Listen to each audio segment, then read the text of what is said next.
Asante sana Mheshimiwa Rais, na mimi pia nataka nikuhakikishie vile tumesema jana ya kwamba Warundi wajisikie wakiwa nyumbani hapa kwetu Kenya, na tuendelee kutenda mema ya kuinua hali ya maisha ya wananchi wa nchi zetu mbili na pia wananchi wa Afrika Mashariki kwa jumla. Lakini pia Mheshimiwa Rais, ningependa kukushukuru kwa kazi njema ambayo wewe na serikali yako mnaendelea kufanya ya kuhakikisha ya kwamba tumerudisha amani kwa nchi ya Burundi na wananchi wa Burundi wameanza tena kuona maendeleo. Na nataka nikuhakikishie leo ya kwamba sisi na wenzetu wa Afrika Mashariki tutaungana pamoja nawe tuhakikishe ya kwamba hii economic sanctions ambayo imewekwa kwa nchi yako imeondolewa, na ndio wananchi wa Burundi waweze kupata maendeleo ambayo wanastahili. So fellow Kenyans, today we celebrate the cultural diversity of Kenya, and we further strengthen our nationhood. For in the year 2015, I issued an executive order on the rotational hosting of our National Day celebrations in all our counties. Today, Kisumu City joins a growing list of counties that have played host to a National Day celebration. That is the counties of Nakuru, Nyeri, Machakos, Meru, Kakamega, Narok, Mombasa, and Kisii. This tradition allows for a focus on the positive contributions being made under devolution, while also enabling the hosting county to showcase itself on the national stage. Being in Kisumu today is significant and uplifting as we forge lasting bonds between the people of Kenya. This congregation here today is also a celebration of the handshake, a new political normal that not only embraces competition, but also encourages reconciliation and the healing of wounds, regardless of how fierce the competition was. The choice of Kisumu to host Madaraka Day this year is also intertwined with our national heritage, for there cannot be a better place to celebrate our liberation struggle and ponder the future of self-rule than here in Kisumu City. Kisumu is not only the historical hub of the East African Cooperation, it was also the intellectual incubator of some of the leading ideas behind our liberation movement. The national motto of Harambee, even though an import from India, was, for instance, introduced as a political rallying call here in Kisumu during the 1950s. After independence, our founding fathers popularized it as the national mantra of pulling together. Similarly, and led by Jaramogi Oginga Odinga, Kisumu was the epicenter of the push to release Mzee Jomo Kenyatta and the Kapenguria Six from their illegal detention by the British colonizers. Furthermore, during the detention of the liberation heroes at Kapenguria, union leaders from this region joined other Kenyans and quickly stepped into the gap to ensure that the liberation momentum was not lost. It was pre-independence leaders from this region who taught us that wacha musimu wacha aende mambo yake bwana.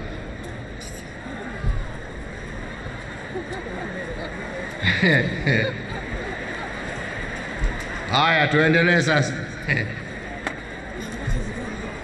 It was pre-independence leaders from this region who taught us that attaining self-rule was not a one-man race.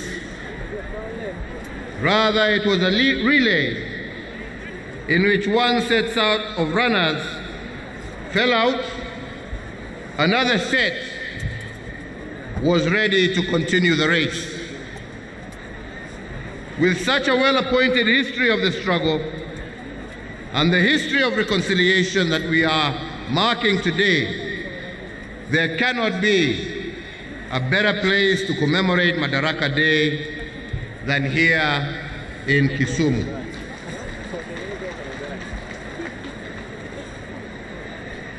Fellow Kenyans, today we celebrate close to 6 decades of self-rule. We celebrate the return of our liberties, the restoration of our dignity, and the democratic resilience that we have brought over the last 58 years. Today we also celebrate the war heroes who gave their all, including their lives, for us to be free. They sacrificed their freedom and their lives, knowing fully well that sometimes those who plant the seeds of freedom may never enjoy the fruits that follow. For their martyrdom, we honor our fallen heroes this Madaraka Day, and we do it fully conscious that a nation that does not honor its heroes will receive no honor amongst nations, to quote one thinker. As we celebrate self-rule today, we must also honor our founding fathers who dared to imagine Kenya, the bold and selfless architects of this great republic. And from this region of Nyanza, we honor, among others, Jaramogi Oginga Odinga, Tom Joseph Mboya, who was the architect of our economic blueprint at independence, and Achieng Oneko, amongst others, who was one of the Kapenguria Six. Today we honor all the founding fathers of this nation, and we must also recall their principles of nationhood, and I will today just mention a few of these. One, they taught us that a progressive nation is one that is in continuous conversation with itself. This is because nationhood is a negotiated process that needs constant alignments and adjustments in the pursuit of perfection. The architects of Madaraka, however, warned us, a fact that I will not tire to remind you, that in making such adjustments and alignments, we must always avoid the paralysis of constitutional rigidity. Two, they taught us that self-rule is not an end in itself. It is a means to a greater end. Indeed, to quote T.J. Mboya, he said, and I quote, "Only through freedom and human rights could a people cooperate fully with their government," end of quote. But fellow Kenyans, freedom and human rights to be realized, the paradox of choices must be resolved. Three, they reveal the paradox when they emphasize that self-rule is the granting of opportunities, but accompanied by the burden of choice. Every opportunity in the exercise of freedoms and self-rule must be tempered by the consequence of choice. Every right granted must have a corresponding responsibility, and those who enjoy opportunities but neglect the burden of choice cannot be said to be truly free. This paradox of choices and freedoms applies to both individuals as well as institutions. Fellow Kenyans, based on some of these teachings, I believe we have built one of the most robust democracies in Africa. The fields of individual freedoms have expanded, and citizen participation has become emboldened. Our independent institutions have also occupied their rightful positions, and all of this because of the 2010 Constitution. And as I have said in the past, ours is probably one of the most progressive constitutions in the continent and indeed the world. However, since the 2010 Constitution expanded our individual fields of freedom, it also expanded the burden of the choices we make. Even our founding fathers urged the liberated patriots to shift from the status of being subjects to that of citizens when their fields of freedom were expanded. They made it clear that a citizen is someone who understands the responsibility that comes with freedom, while a subject will squander opportunities granted by self-rule and refuse to shoulder the burden of choice. Similarly, I believe the framers of the 2010 Constitution did not envision a situation where expanded fields of rights resulted in diminished responsibility by citizens and institutions. They saw a balance between freedoms and the consequences of choice. But this balance is probably most challenged by the growth of our independent institutions. Their growth has stretched our democratic boundaries to the limit, but it has not cracked them. It has bent the will of the people, but it has not broken it. In fact, any other African country experiencing the political turns and twists that we have experienced in the search of greater perfection in our nationhood, I believe would have burst asunder, and we have seen many such examples across our land and continent. From the nullification of a presidential election in 2017 to an attempt to stop the will of the people as expressed through the BBI, the judiciary has indeed tested our constitutional limits.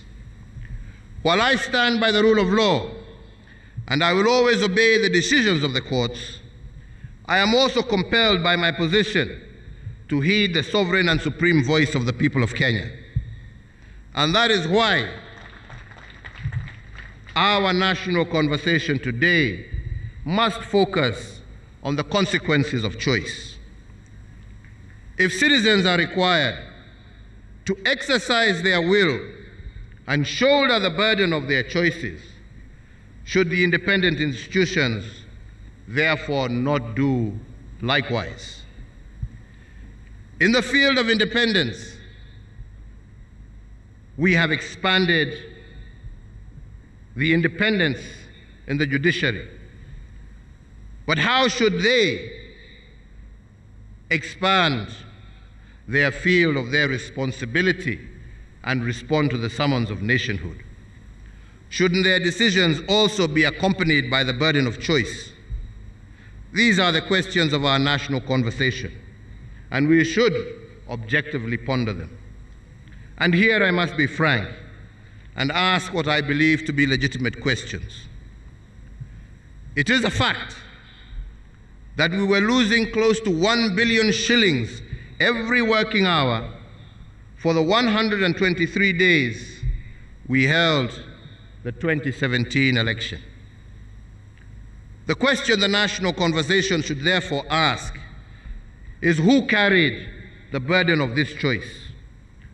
Was it the judiciary or the people? The truth of the matter is that it was the people who carried the burden of the choice. Development programs meant to make a difference in the lives of people had to be shelved. The second is that as a consequence of 2017, we initiated, together with millions of Kenyans, the BBI process that was meant to build bridges and create inclusive politics and end ethnic majoritarianism. If the court had subjected its decision to stop BBI to a cost-benefit analysis, in other words, if it had considered the burden of choice, then there are questions the judiciary would have asked. If we indeed were at a constitutional moment, is a decision against BBI a decision in support of the status quo? If BBI were to be stopped, who carries the burden of choice? On whose shoulders will ethnic majoritarianism rest? And who will carry the burden of losing 30% of our national budget every 5 years due to the toxic politics that BBI sought to resolve? The judiciary would have asked itself another question. Can Kenya truly be a democracy if the people are denied the opportunity to express their sovereign and supreme choice at the ballot box on the basis of elevating technicalities over the overriding objectives of the law? Our Constitution, fellow Kenyans, is not a yoke around our necks, but rather it should be a mighty sword that can break the chains that limit all of us as citizens. The moral foundations of justice demands that the judiciary bears the burden of choice and the consequences therefore, especially when the burden of judicial choices is proposed to be carried out by the people. Fellow Kenyans, as I turn to the national question of our times, as is the national tradition every Madaraka Day, I wish to remind us of an instruction left behind by the founding father of our nation, Mzee Jomo Kenyatta.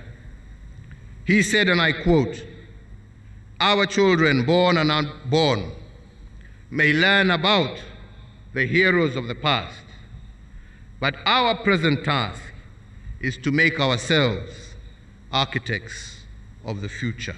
End of quote. This, fellow Kenyans, was a call to action. It was a call to predict the future by creating it. And against this backdrop, the national question of the moment must be poised. If indeed freedom is nothing but an opportunity to become better, how have we enriched what the founding fathers placed in our custody? Have we made it better than we found it? And has Kenya occupied its rightful place in the society of nations as a result of our improvements? I believe that that is the national question of the day. And in response to this question, I will use the 4 frames of our liberation struggle that have informed my administration. The first is economic.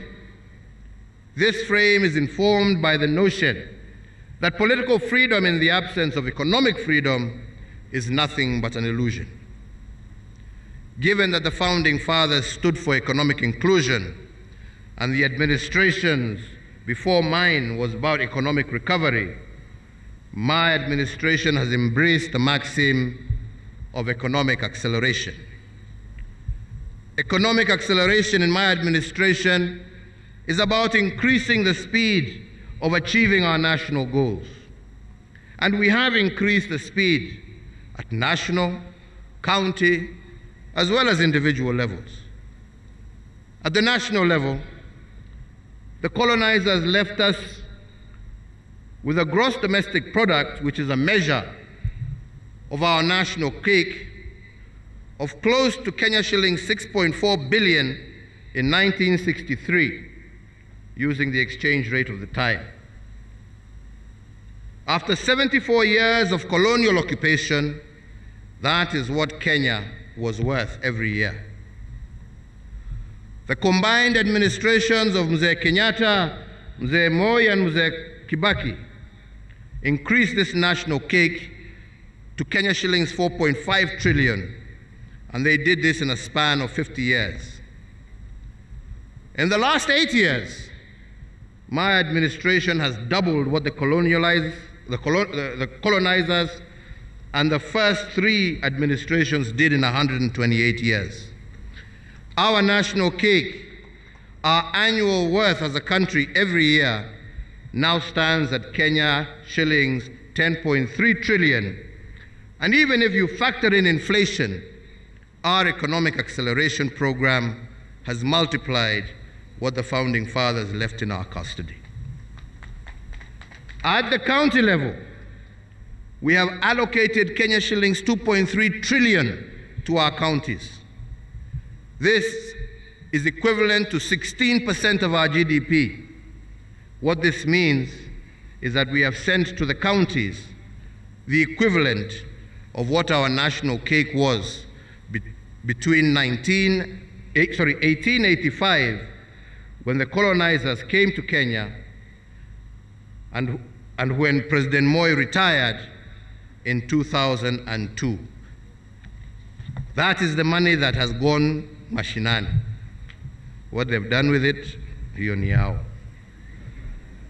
The BBI dream is to send even more resources to the counties in order to catalyze their accelerated development.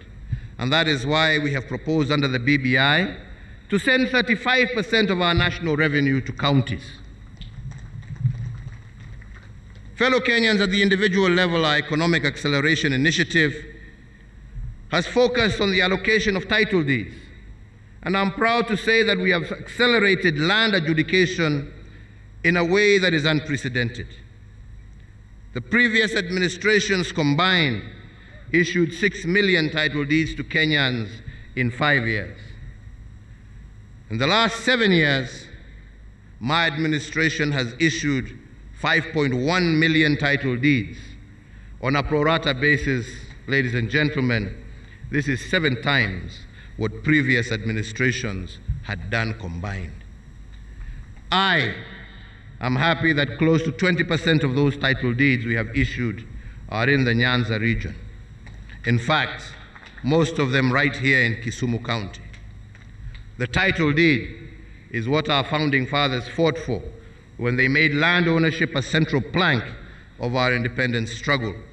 And by accelerating land adjudication and settlement, my intention is to ensure that we give security of tenure to as many Kenyans as possible.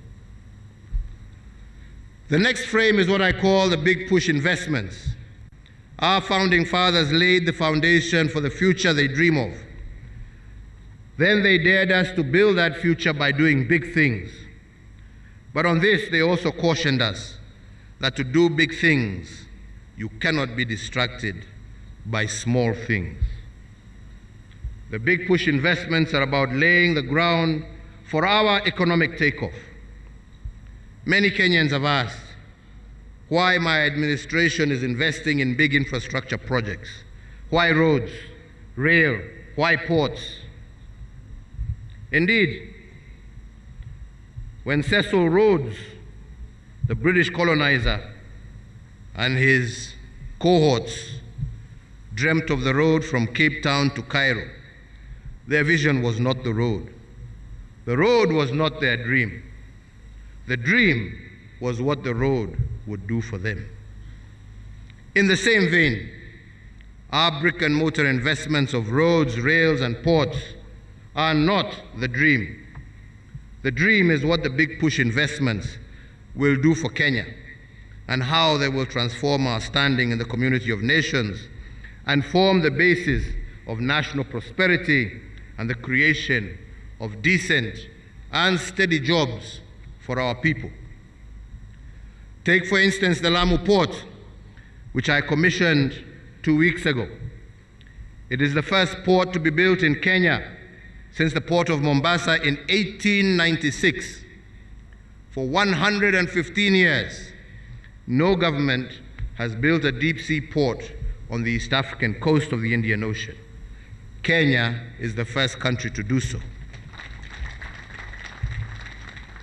Similarly, the history of this port dates back to 1972, when the idea was first hatched.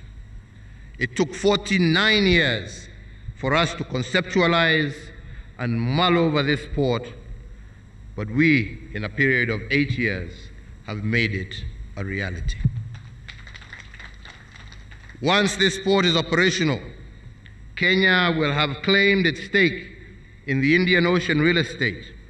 The port of Lamu will be able to handle ships the size of those that transit through the Suez Canal. And this capacity will not only increase our transshipment business, but will also impact over 130 million residents of the East African region. Another big push investment that we have been engaged in is the revival of what I call dead capital. We have done this because the instructions of our founding fathers was to take care of what they had built. And in this regard, we have revived 566 kilometers of dead meter gauge railway. The revived 200-kilometer Nairobi-Nyanyuki railway will be a game changer. Every trip, the train will transport 1,600 passengers, which is equivalent to a convoy of 120 matatus. And the cost per passenger will be Kenya shillings 200 compared to current Kenya shillings 500 by matatu. Although it takes a little longer by train, the passenger will make a 60% saving using the revived rail system and have more money left in his pocket, while at the same time traveling at greater comfort and safety. Further, by moving our tea and coffee through this line at greatly reduced costs, the result is extra shillings in the pockets of our hard-working farmers. But I believe the most uplifting story of the revival of dead capital is one big push investment, and that is the port of Kisumu and the reconditioning of MV Uhuru vessel. I will not talk about the jobs this has created or will create and the buzz that it has evoked. These are obvious, but let me just focus on the economics of this decision. Today, to transport fuel by road from Kisumu to Uganda takes 72 hours because of the long queues at the Malaba border. But to transport fuel from the port of Kisumu to Port Bell in Uganda by ship takes only 12 hours. This means that by the time a tanker makes one trip to Uganda, MV Uhuru will have made 6 trips. Then there is the question of volume. One tanker carries 20,000 liters of fuel, but one wagon aboard our vessel in Kisumu carries 60,000 liters, which is 3 times the size of a tanker, which means that every time the ship sets sail, it carries 1,100,000 liters of fuel. If the ship accommodates 22 wagons, each voyage it makes to Port Bell is the equivalent of a convoy of 66 tankers headed to Uganda. What is more is that it costs $35 to transport 1,000 liters of fuel by road per kilometer. Over the lake, it costs $16 to transport the same through the port of Kisumu. That means for every $2 spent transporting fuel to Uganda by road, you spend only $1 through the port. Furthermore, the fuel lost, don't ask me how, but the fuel lost Kila mtu anajua nini inatendeka huko. The fuel loss by road transport was estimated to be worth Kenya shilling 6 billion every year. Today, by transporting through rail and lake, this has been reduced to zero, while fuel adulteration is a thing of the past. For those asking why we have made a big push investment in the port of Kisumu, that is your answer. It takes 1/6 of the time to transport goods by ship compared to by road, and this is good for traders, but also for investors, making our region that much more competitive globally.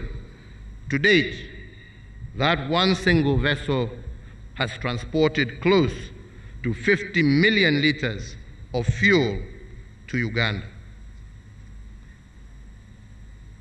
If in one trip you can carry 3 times the volume compared to tankers, I believe that that is good commerce. If it costs you half the price to use the port of Kisumu, that, my friends, is good economics. Indeed, all our big push investments have been conceived to catalyze the economy and to provide the most rational choices for all actors. So, fellow Kenyans, I want to go to a third frame that I would like us to ponder over this Madaraka Day, and that is the restoration of dignity. And our founding fathers defined dignity as freedom from want. From the onset, liberation from the poverty of dignity was a central motive of our independence struggle. Indeed, our founding fathers taught us that self-rule will not be fully attained until self-worth is restored. And the national question we must ask is whether we are on track to liberating our people from the poverty of dignity, and to what extent have we liberated them from want. Article 23 and Article 43 of our Constitution makes the restoration of dignity a continuous process rather than a one-off activity. We must ask this Madaraka Day is how well have we rendered this aspect of our freedom? Some may ask what poverty of dignity is. Let me explain. Before we started the big push investments in Nairobi, there was only one clinic with 15 beds serving 500,000 residents of the Mukuru informal settlement. Meaning that when a mother delivered a baby in Mukuru, she had less than 1 hour of postnatal care before being asked to leave to make way for the next patient. This is the poverty of dignity. We have fixed this indignity by building 25 hospitals in our informal settlements of Nairobi to ensure that our mothers do not need to go through that kind of indignity again. Let me give another example. When a patient suffering from kidney disease had to travel for 70 kilometers from Siaya to Kisumu 3 times a week for dialysis, that was a tragic indignity. But further, the tragedy of this indignity was made worse because the patient needed 10 dialysis sessions a month, and if one session cost between Kenya shillings 9,000 and Kenya shillings 16,000, it meant that the patient had to spend between 90 and 160,000 shillings per month. How many farmers from Siaya can afford 160,000 every month for dialysis? Such patients had to sell their ancestral inheritance in order to get treatment. The net effect of this was that their illness ended up diminishing their families and indignifying them for generations to come. Today, I am happy to note that a patient from Siaya no longer has to travel 70 kilometers to Kisumu for treatment. There are dialysis machines in Siaya at the sub-county level. Similarly, He does not have to pay $160,000 a month for dialysis or sell his ancestral land. All he needs to do is to spend 500 shillings every month on an NHIF card, and this card gives him free dialysis every month. If dignity is freedom from want, then we have restored it using our health interventions, as I have just stated. I say this because between 1963 and 1978, as a country, we had only one renal unit and one dialysis machine. President Moi added one more, and President Kibaki added 4 more renal units. By the time our administration took over, we only had 6 renal units for the entire country. Today, and in only 6 years, we have 54 renal units with 360 state-of-the-art dialysis machines distributed among all 47 counties. Coupled with the NHIF card, this upgraded health infrastructure has restored the dignity to many families previously condemned to disinherit their children because of disease. The dignity of families is supported by sustainable livelihoods, and it is for this reason that my administration's agenda continues to focus on creating an enabling environment that offers every Kenyan an opportunity to participate in the economy. Over the years, for example, micro, small, and medium business enterprises have turned to be breeding ground for indigenous industries. Because of this remarkable expansion, their contribution to national development continues to grow from strength to strength, and they are today the greatest engines of employment creation in our nation. To enable this region make its contribution to our national development, I look forward in the coming months to once again visiting Kisumu to commission the development of the 1,000-acre Kisumu Special Economic Zone. This singular initiative will provide immense opportunities for value addition of agricultural products for the entirety of the Western region and enhance the blue economy activities of the Lake Victoria Basin. The dignity that we seek to restore through livelihoods, I believe, will give every Kenyan an opportunity to participate in economic development. For instance, many of our Juakali artisans and craftsmen have had to endure the inequity in the tendering of contracts because of their lack of ability to get certification, hereby denying them the opportunity to get access to work.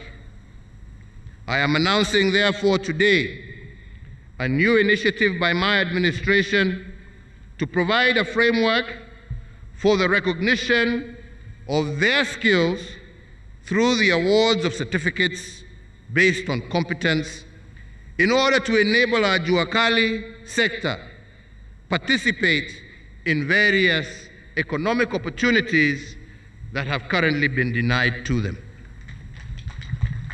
In this regard, I today direct the Ministry of Education through the Kenya National Qualifications Authority to, within 1 month of this date, issue a policy framework for the comprehensive recognition of prior learning.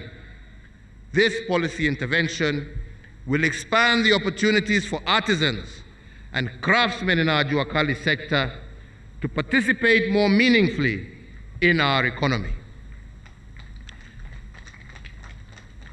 Fellow Kenyans, I will now end briefly with the 4th frame of our national question this day. For us to secure what we have achieved in 58 years, we must not make politics the heat and the light of our national existence. Instead, we must endeavor to pursue political stabilization by any means necessary. I say so because stability and peace is the lifeblood of our republic. What we have built for 58 years can be destroyed in one day of political instability. But we cannot engage in political stabilization if we continue to live in political denial. For instance, and I will say it again, everyone knows that the BBI is good. It's good for our country. It is even good for those people who are unhappy with it. But too many Kenyans have embraced fear of change over the need to continuously strive for a more fair, just, peaceful, cohesive, and democratic Kenya. They oppose the bill sometimes not because of its substance, which even its harshest critics concede is good, but because, unlike our founding fathers, they cannot dare to imagine a better Kenya for all. Fellow Kenyans, as I said of the judiciary, their decisions must consider the letter of the law, but fundamentally, the spirit of the law must also guide them. I say so with all humility because the spirit of the law is the light that will illuminate the burden of the choices that they make. For every decision they make, the spirit of the law will lead them to the consequences of their choices. The judiciary should be guided by the spirit of the law, and political stabilization will be easily achieved. And as for all of us, the political elite of this country, if we are going to continue to remain short-termist and self-serving, the consequence of our choices will become a permanent burden on our people. Let it be clear to all Kenyans, short-termism is not the path to political stabilization. Our founding fathers encouraged liberated patriots to upgrade their status from being subjects to that of being citizens by embracing freedom with responsibility. And I want to make a similar invitation to our political class this Madaraka Day. I want to invite them to upgrade their status from being politicians to being leaders. Politicians are too often obsessed with personal gain, but it is our national pain that should disturb them. Fellow Kenyans, I have just illuminated just a fraction of what my administration has done, for that is not, I believe, important. That is not what is important. What is important is the recognition of what those who went before us did. We have only built on their foundation with a full recognition that we are still a long way to achieving all the hopes and aspirations of our people.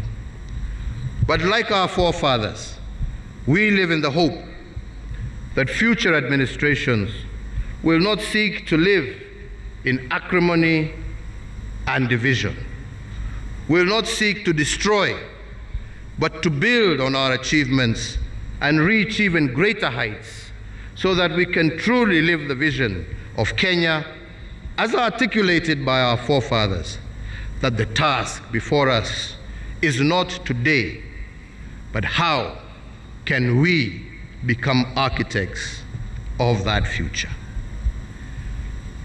And that is why today I want in particular to thank the Right Honorable Raila Amolo Odinga for embracing national pain over his personal gain when we did the handshake.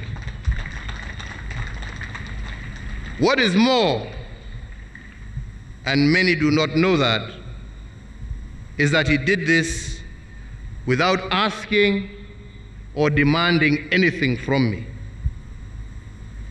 And I want to say today that whatever the future holds, I look forward to working with him and all Kenyan leaders and Kenyans to build a better, brighter, more united and prosperous Kenya, East Africa, and Africa. Nimesema asante Jacomo, na kwa viongozi wenzako wengine wote. Asanteni.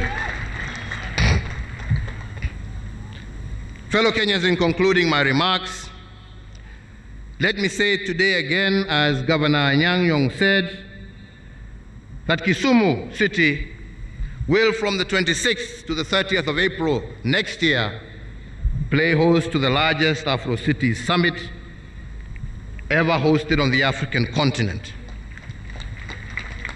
That event will be a gathering that will feature ministers, mayors, leaders of local authorities, representatives of civil society, the private sector, academia, national, regional, and international financial institutions, as well as development partners and other stakeholders. My extension, Governor, my administration, Governor, will extend to the county government of Kisumu every support in order for you to be able to showcase Kenya and Kisumu to Africa and the rest of the world. In the same breath, allow me to say how proud I am today to be addressing you from this brand new Jomo Kenyatta International Stadium in Kisumu, and I wish to assure you that all the remaining works will be completed over the next coming weeks. Hongera Waziri Amina Mohamed and your team, pongezi sana na muendelee hivyo hivyo. So ladies and gentlemen, it is now my very distinguished pleasure and honor to wish every Kenyan, wherever you may be, a happy Madaraka Day, and to once again encourage you to stay safe. May God bless you all. May God bless Kenya. Mungu aibariki Afrika Mashariki, na Mungu aibariki kontinenti letu la Afrika. Asanteni sana, asanteni sana. Nimewashukuru sana sana sana sana sana. Thank you. Basi kwa heshima naomba tusimame kwa wimbo wa taifa. Kwa heshima naomba sote tusimame tafadhali.